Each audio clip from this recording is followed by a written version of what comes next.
everybody. My name is Jerry Marotti, and to my right is my partner, Greg Marangel, and today we are the Wax Hunters. Welcome, everybody. We're going to have a good show today. It's one of those shows where we have a prominent person in the wax hunting industry. We have no other than Nick Cepero with Heritage Auction with us today to talk about unopened and wax packs, boxes, and anything you want to know about wax. Nick is the guy. Nick, welcome to the show. Thank you guys for having me. All right, Nick. So this has been becoming, as I see, maybe a comeback. I see more people at shows, more people at the bigger shows, smaller shows, a lot of interest. Do you feel my sentiments are correct? With wax? With wax and just the hobby itself. Yeah, I definitely think so. I think there's definitely a resurgence in the market. There's a lot of investability in the market. New investors are coming in. It's a way to diversify your assets. It's kind of like owning a stock. You have something physical that, continues to either, rise or drop in price on any given moment.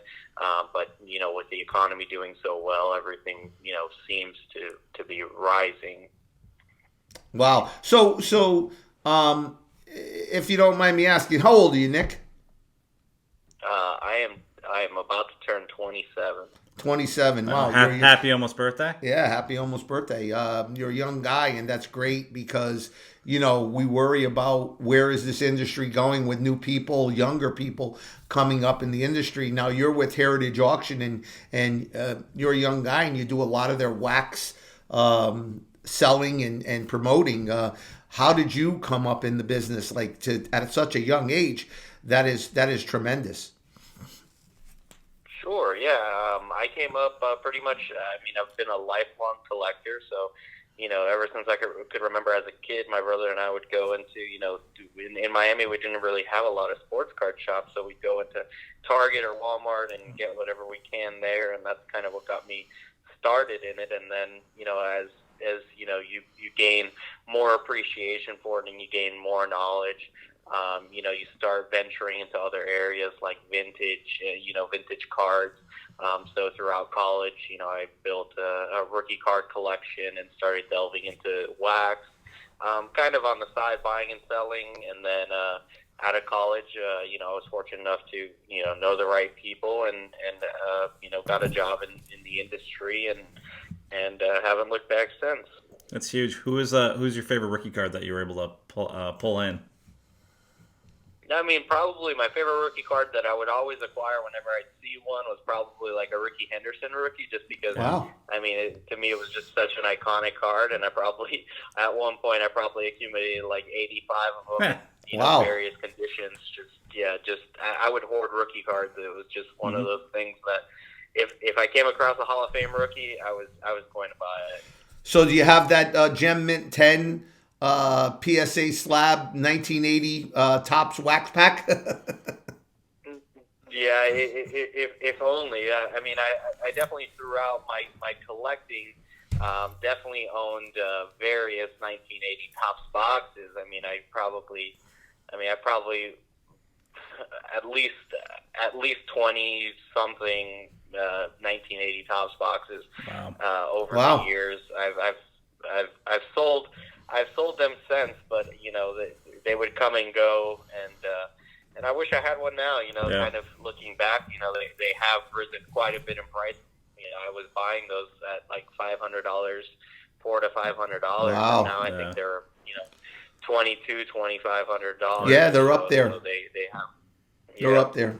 So obviously, you're the guy to know. We're the wax hunters, and we do a lot of collecting of wax, vintage wax, unopened boxes. We promote people to buy them and keep them closed because, although I'm not against the people that open them because they create the shortage, which is what we like. But we agree with your sentiments totally about it's like investing. It's outdone the stock market. It's outdone gold and silver. I mean, the return on some of these things. I mean, you can buy a car for $10 and sell it for 20. That's 100% return on your money. It's just outrageous what things are doing right now in the wax industry. Yeah, I mean the market is dramatic. I mean, and from one day to the next, it changes. I mean, the collectability of some things, it depends on, it could be the slightest as who's promoting it, or a social media following has a big impact. Sure. Who's promoting the product. So there's different influences now, and there's different factors that lie into investing in unopened wax. I mean, I definitely recommend the same. I mean, keeping it sealed is key. There is at one point or another there is a shortage, no matter how much production was made of a lot of this product. Even with the current stuff, I mean, sure, they're producing more than ever. Similar, I'd say I don't say nearly as much as they did in the 90s, but they're still producing a ton of product. But the amount of product that's getting ripped is pretty much is it's massive. outrageous. So, they are ripping a lot. There's a lot more. You already have a shortage. You already have a shortage in the number of boxes that you could acquire. Wow. Yeah, there's a lot more shows out there with people ripping open boxes than there are, preserving them. Right, we're out there preserving. You got people out there having shows ripping them open. Yeah. But so what is the? I mean, Heritage is a big auction house. We see a lot of gem products that go through the doors there. You must go crazy, seeing all this stuff. Being a collector, you must I want everything. You know what I'm saying? And do you actually go out and view collections, or do you just promote the sales of it? No, so I go out and evaluate collections. So, like next week, I'm on a road trip, traveling to Nashville, making stops in Nashville, St. Louis, and Indianapolis. That's great. Meeting with collectors, and I travel to shows and meet collectors that way, and also make house call visits as well, depending on how large the collection is. So I get to travel quite a bit to evaluate collections, let people know what they if what they have is worthwhile, and how valuable what they're sitting on is. Well, I hope someday, Nick, you travel to my house, because I have quite an extensive unopened wax collection. So maybe someday you'll be traveling here. Yeah, I can only hope. That would be wonderful. So, got to ask this question: what's your wow moment? What's your, you're out there going, and somebody called you and says, "Hey, I got a wax collection I want you to take a look at," and they said some of the boxes, and when you got there, you were like, "Oh my God. I can't believe I'm looking at this." I probably have a couple, just because I'm sure. put into that situation alone. I'd say one of them was, going through a basement in, I believe we were in Kentucky, and going through a basement, and we're just going through a bunch of, I'd say it was primarily 70s and 80s wax, but there was some fizzled in, earlier wax, and we came across, I believe it was 3 1959 Topps baseball cello boxes. Wow. With a few Davy Crockett boxes. Nice. Oh, wow. A few World on Wheels boxes. Wow. That's probably the for 50s wax. I mean, just which is relatively unheard of, especially box wise. I mean, you could acquire packs, here and there, but box wise, it's very seldom do you come across 50s wax, regardless of what it is. So coming across something like that was, it was like a kid in a candy store. Even me going through 70s and 80s boxes, sure. It's like digging through a gold mine. You're just there, and you're like, wow, this is incredible. Wow, that must have been something when you when you laid your eyes on that. It's like, it's the unforeseen that Right. all of a sudden here it is. What do you You must what- get some really interesting stories too from the people that have been collecting it for all Or those how they years. got it. Yeah, that must have been a great story. Yeah, I mean, that must have some been really people, interesting for sure. some people don't even know the value of this stuff. I mean, a lot of people, through the years, they either acquired it or inherited it. Yep. So it just depends, and some of this stuff just got lost, kind of lost in time. Kind of, it was shoved away, and then nobody ever. then we thought- discovered. Hey, thought what do to you look at that notice? box or something. What do you notice with well, I've been looking and just can't seem to find the right price and the right piece. Either they're too expensive or they're expensive to the point where they're not worth the value. Because as you know, sometimes when they're graded and they get shuffled around, the gum rips through and it may say an 8 or a 9, and in fact, it's really a 5 or a 6.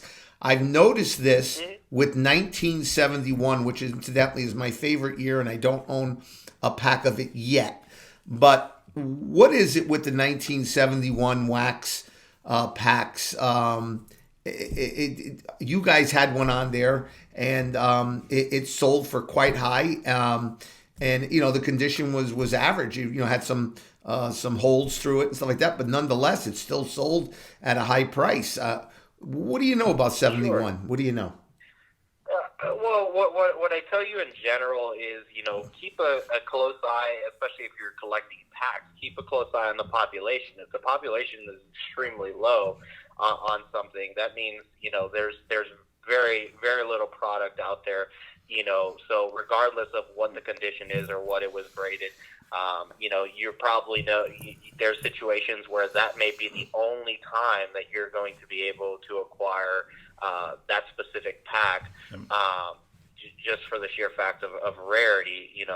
It's similar to boxes, and why some of these wax boxes sell for so much money is because you just don't come across them. I think that speaks to that. So, following the population reports closely, there could always be a fine, but the likelihood of there being a fine it'll be a box fine, not a pack fine. Right. So, right. So it won't really affect the populations, because most guys, they're going to spend ample money, buying the box rather than the pack, unless the pack is extremely rare. Right. Where do you view the population report? I'm not familiar with that. With PSA probably. So you could view it on PSA card. Oh, okay. Similar to any you just type in what it is. Right. And it'll pop. I got you. The population. That's a perfect example that you bring up, because I was talking to Greg the other night and I was actually aggravating him. I do that on occasion. That's almost every day. Yeah, well, whatever. It's all good. That's what makes us us. But see, what happens is I call him up and procrastinate, and then he tries to tell me the pros and cons, and then I just go ahead and buy it anyhow. And he's like, "Well, why did you even call me?" But 92 high series top stadium club football. There's a perfect example. Box goes for around $600 or better. And they said there was only 300 cases made with 16 boxes in a case, which caused a huge shortage of that product. There's a box that really doesn't have a super card in it, but it's in a very expensive box. I ultimately bought it. I got a great price on it. I couldn't refuse for the price I got it for. Right. You got a good deal. I got a great deal. And it's wrapped by Topps, but and that's to attest to what you're saying. So would you consider that a perfect example of something that really doesn't have that big superstar card in there other than Brett Favre, a high number, but yet it's really low on the production scale? Yeah, I definitely think so. And there's things that are high on the rarity scale based off over time. So I think certain 70s sets, they have one or two key rookies, and you may not get these packs the way they were issued. They were issued in series. So you may get the second series pack, and the best card in that second series pack is a relative lesser Hall of Famer or something to that extent. But the pack itself is so rare, so it's just it's not so much as to what's in the pack. It's the pack rarity of the itself pack. is the rarity. So, what do you think is a good investment? What do you think? What do you think, Wax Nation, that watches our videos? What should they be looking for? Whether it's old, new, what do you think? Yeah, I think a little bit of both. I mean, it's just about finding the right, as an investment, you need to look for something that's going to, for my investment perspective, I always look at it, what's going to transcend generations. So I'm looking more so at, iconic cards, what products, what products have iconic cards in them. Yep. So just because they're not selling particularly high right now doesn't necessarily mean that, let's say 20, 30 years down the line, that product could move, at 4 or 5 times what it's currently selling for. So I'd say looking for iconic cards, is key. I mean, you're seeing it with, let's say, a 93 SP box with Jeter. I mean, it's such an iconic card. The PSA 10 of that card sells for, 6 figures. So when you see these astronomical prices, there's not that many wax boxes or wax cases out there. You could still find them. Sure. They come up on the market quite often, but the market has gone from, let's say 3 to 4 years ago, where it was sitting at maybe $1,200 to maybe right now it's about a $4,000 box. Yeah, so and that changed quick too. Well, example, the 2009 Bowman Chrome we talked about. I think the 2000 playoff it? Contenders is the example that we could think about too with Tom Brady. Well, but the one we talked about, Mike Trout, was confusion with the. What year is that? That's 2009 Bowman. 2009 Bowman. The rookie draft picks and rookies. Yeah, draft picks and prospects and rookies. Yeah. There's a hobby box and then there's a retail box. Some people tell me the retail box is rarer. Some people tell me the hobby box is rare. But what I found is the hobby box is more expensive than the retail box. And then when you look on PSA in the price guide, they don't list those cards under the draft picks and prospects. They list it under the Bowman Chrome period. Totally confusing. Can you clear it up? Mm-hmm. You can't really clear it up. It's just about having that hobby knowledge and knowing what product it came out of. I mean, for that certain product, it was pretty much the draft picks and prospects numbering. They used I think the back of the card has Bowman, it's like BP or something like that on the back, so the numbering starts with whatever.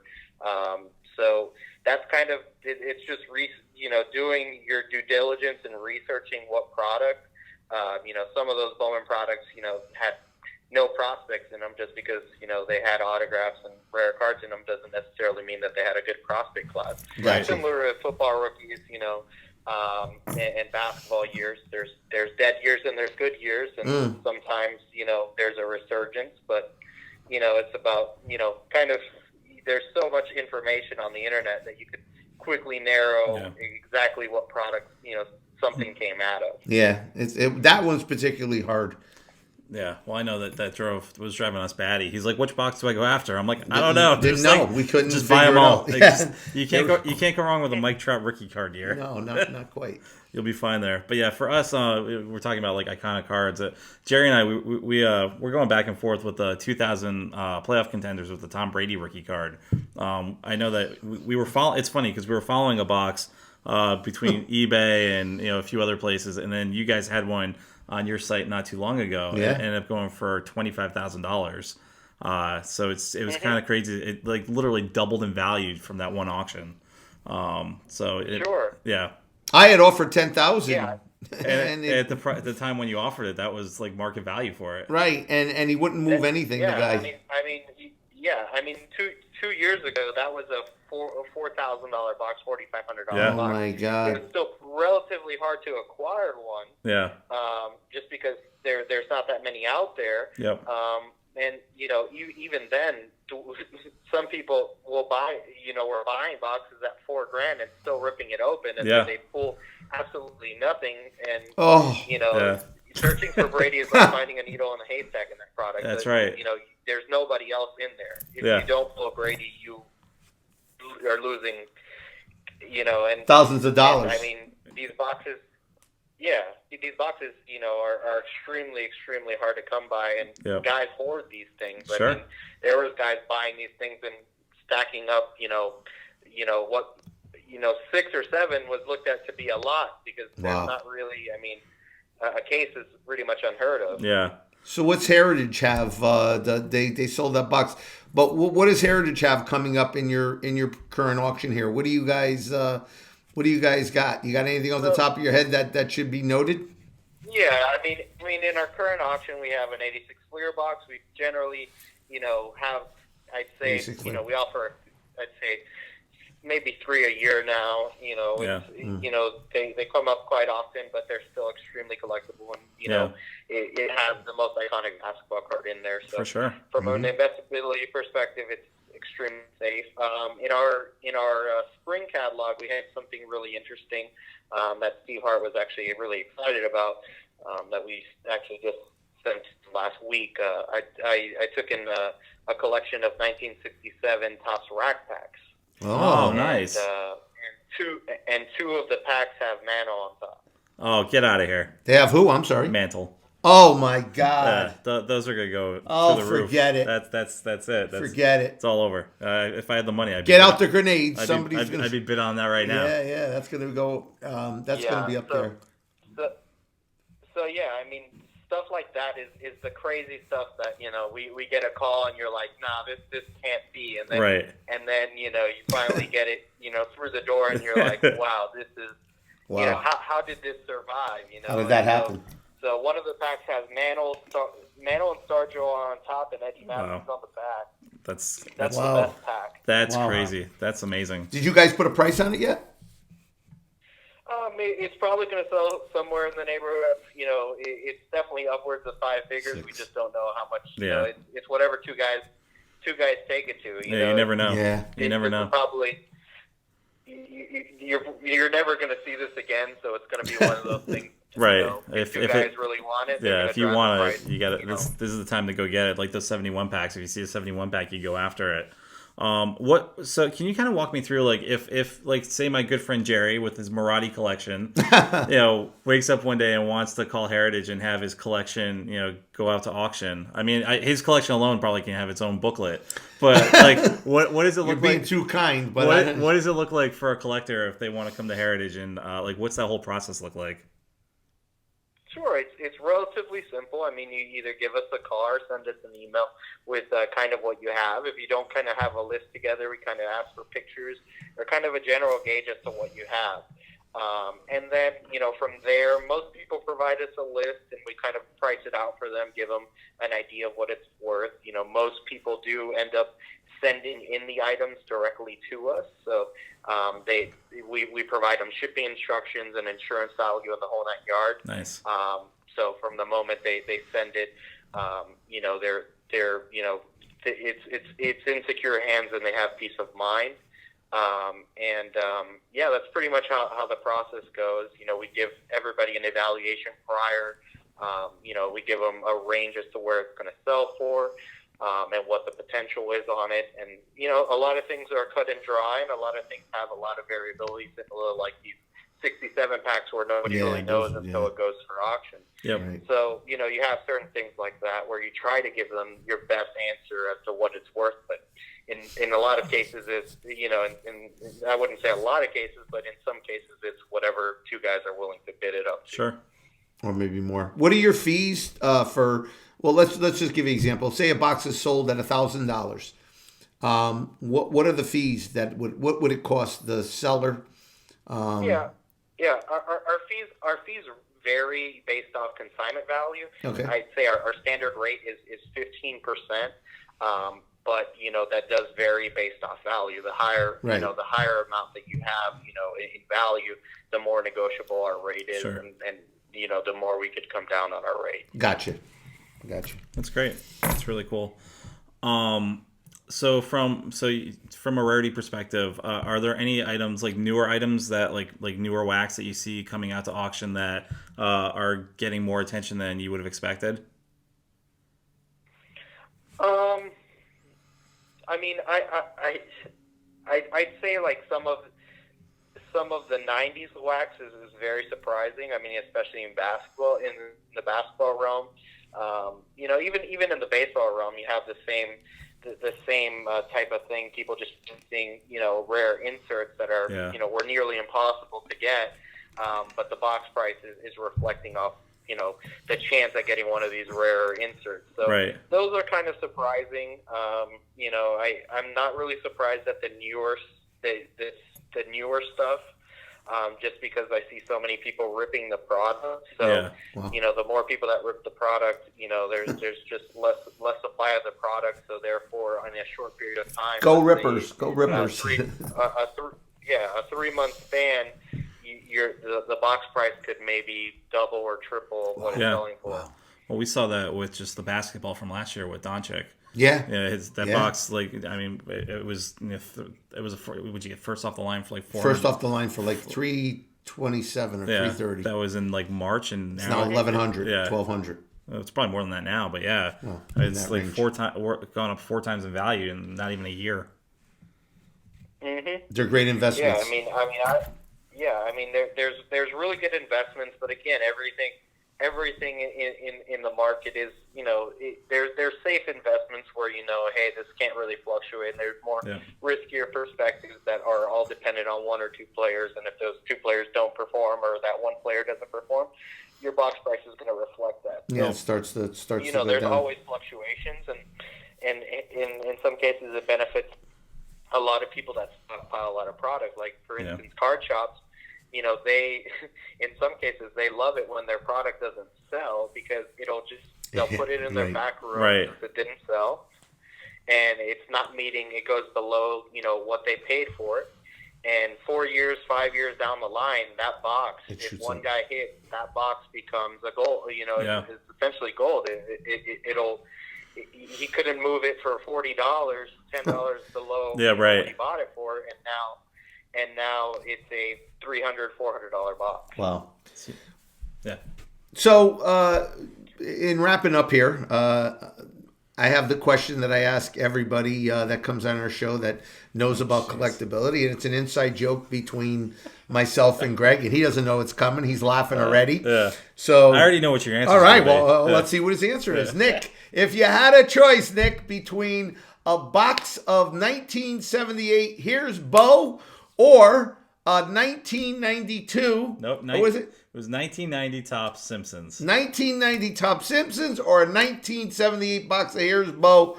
What are you buying, Nick? What was that again? What were my 2 choices? Okay. Choices are either a box of 1978 Here's Bo Derek. If you don't know the box Here's Bo, it's okay. Most people don't. And then it's 1990 The Simpsons. The very first Simpsons cards ever created. Which one you buying? I mean, I would venture to guess like 1990 Simpsons, but I have no clue on that one. I think you stumped me on that. It's okay. Okay. You picked the right one because I'm 0 for 2 now. Yeah.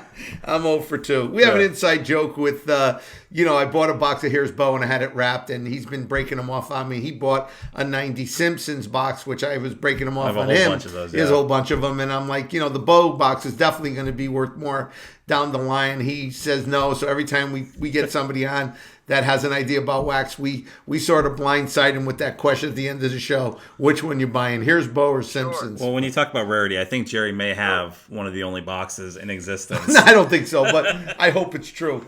But, Nick. Sure, I was actually doing research on that, and what's funny is, the Skybox producer Simpson said that had a redemption in it. Yep. Yeah. 1993. Yeah. What do you get, a date with Marge? Series 1. If you ever have a Series 1 box, let me know because I've been looking for that. I've got empty boxes, I've got packs, but I can't get a sealed box. I've got the Series 2 one though.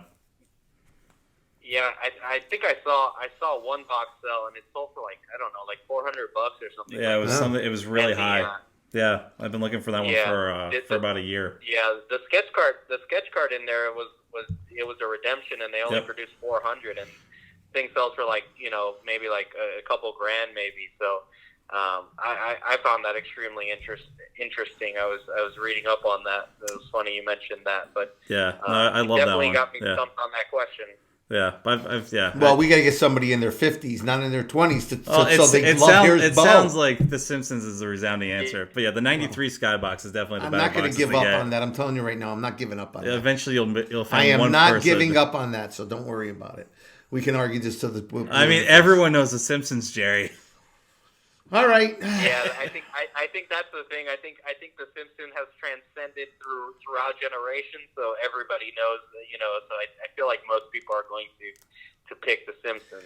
I'm going to have to throw up my pristine box of 1966 Fleer Three Stooges. I'm going to have to start throwing that up in comparison. I know I'll win, but that's cheating. But oh, you'll win on that one. Yeah. I'm going to have to. I can't abandon Here's Bo. Yeah. Well, that box looks like it was just made. It's I'll tell you a quick sure. story. Nick is wrapping this up. Obviously you see we banter with this Here's Bo and Simpsons. The other day, he opened up a package that came to his house, and he's like, I didn't order any package. He opens it up, and guess what was inside? Here's Bo. Yeah. I ordered him a box without him knowing. So now he actually owns the box. He wouldn't give it to me. We've cornered the Bo market. Yeah, right. Yeah. He wouldn't give it to me. Yeah. So he likes Here's Bo. Well, hey, Nick, you know what? It was great having you on the show. We hope to get you again. For Wax Nation out there, that's Nick Cepero, and he is the leading guy for their wax and auctions, wax packs, boxes. Heritage Auction has an auction right now that is ongoing. And Nick, when is the next one is coming up? So our next one coming up will be around April, May. It's one of our biggest sales of the year. It's the spring catalog sale. Wow. And the consignment deadline for that is, I'd say, late next month. Okay. But the earlier you get your product in, the better, just because we do get a lot of calls and we do get sometimes duplication. And, sure. We don't like running the same thing, in the same auction. So generally, we just, the person that gets it in first, takes precedent in the auction. Yeah, wow. That's great. Well, How many items do you think will be in the auction? Probably this one's huge, so it'll probably be about like 5,000 plus. Yeah, that's a lot of items. That's a lot of stuff. So for a collector, that's a can't miss. Any 71? We last year, well, the past 2 years or so, we had just a card sale in April, and then a memorabilia sale in May. We've decided back to recombining them. So yep. I'd say like 70% is cards, and the other 30% is memorabilia. Sometimes there's a relatively even split, but right now with the card market, it's just it's a lot more investable than the memorabilia side of things. Not to say that memorabilia, there aren't plenty of things in that whole realm of cards are just a lot more of a liquid asset right now, and wax in general is a lot more of a liquid asset. Yep. So we've definitely tried to build that market up as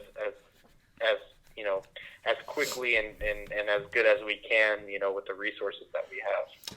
Well, you know what? Thank you. You were very informative, and to Wax Nation out there, once again, Nick Cepero from Heritage Auctions. Be on the lookout for that auction. You heard it. The next one will have over 5,000 pieces. It's going to be one that you're going to want to look at and possibly bid on, because if you ever dreamt about owning something or wanted to own something, I think that's where you're going to find it. Yeah, I mean, I will say that your website is super easy to use. So it's really easy to preview the items that are coming up. The thing I also like is you can preview previous auctions.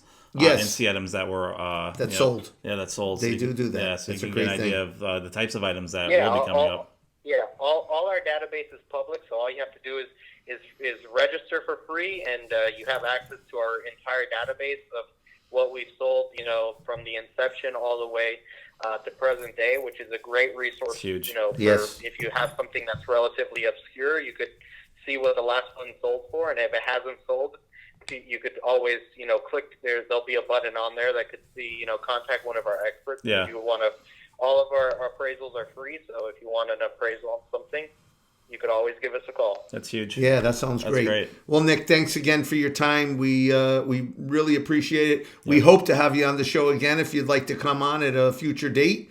We would love to have you. Yeah, definitely love to hear more about the auction in April when it comes up. For sure.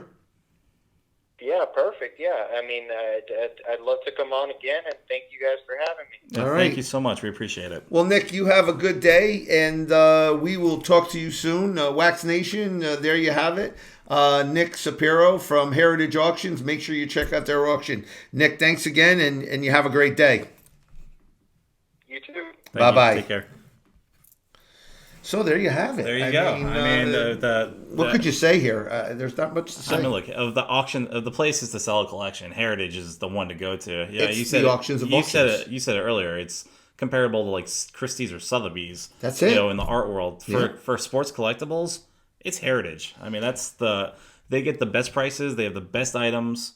Anything you're looking for, just the variety of everything. It's just so large. And even to Nick's point from a few minutes ago, like if you have something that you're trying to figure out the value of, we do that all the time. We'll go to Heritage to see what it sold for recently, but also it gives you an idea of like how much something's moved over the years. Like, I mean, you can see, like we did that with the playoff contenders and 71 tops and a ton of different items. But you can see how much something was 5 years ago. And how much it's jumped in that time. Or went down. Yeah, I don't think I've ever seen anything go down. Well, one thing in particular I saw on there is the Three Stooges. Yeah. They have one on there. It's an open box with a pack missing, just to show you how important it is, again, to have a good auction house or the baseball card exchange to wrap it.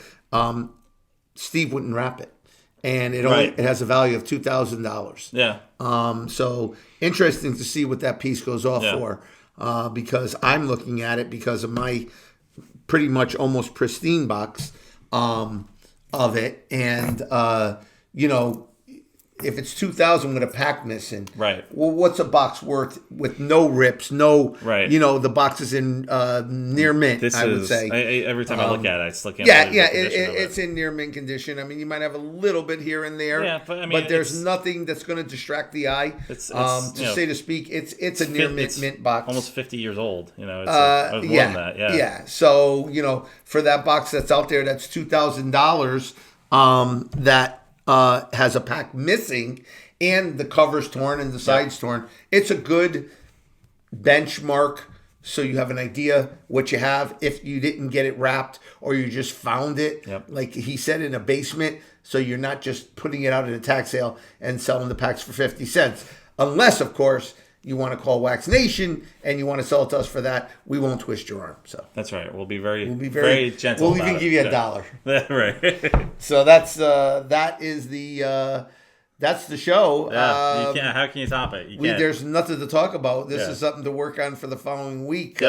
So, Greg, tell everybody where they can find this show, because we know they're going to want to listen to this one. That's right. So you can watch this show on YouTube at The Wax Hunters. You can listen to it on Apple Podcasts, on Spotify, on iHeartRadio. Share and like with your friends. Make sure if you're watching this video, you're liking, subscribing, and commenting, because we want to hear from you, Wax Nation, about what you got going on. Check us out on Facebook, on Reddit, on Instagram. Check us out at our website, thewaxhunters.com. We're all over the place. And here's Bo.com. You can't miss us. You can't miss it. You can't miss us. So, as my partner Greg said, you can find us on all those places. Again, we are here for the enjoyment of the industry, and we want to see it pick up and grow, because that's what we're about. We're about wax hunting, and keep on keeping those boxes sealed and tight and tucked away, and everything would be hunky-dory in a few years, and hope you get a great return. That's right. I'm Jerry Marotti, my partner Greg Marangel. Together we are the Wax Hunters. Stay waxy.